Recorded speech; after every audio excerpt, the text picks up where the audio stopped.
So, I recently heard a teaching that really got me to thinking. And the person was talking about there being a difference between our giftings and our calling. And it stopped me because I always assumed or thought of them as being the same thing. And so I thought about it and I said, yeah, it's true. It's two different things because if I had to think about it, my gifting would be probably more in communicating and speaking and teaching, breaking down complex thoughts or ideas and looking for simple structures or frameworks that make it easier to remember and then implement, right? And so those things come more naturally to me, hence the word gifting. So you don't have to work so much at them.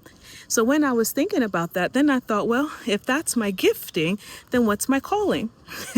And I said, oh, okay, so my calling is leadership development, developing people, developing leaders, obviously, developing an organization that's structured to develop people and nations.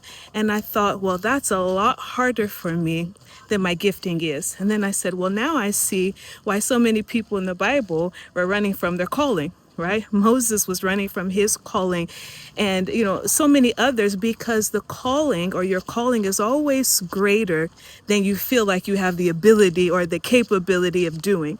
And so calling stretches you. Calling might not excite you like your gifting does because you have to work at it. You have to develop in it. You have to put in hard work for that. So my question for you today is, do you know the difference between your gifting and your calling?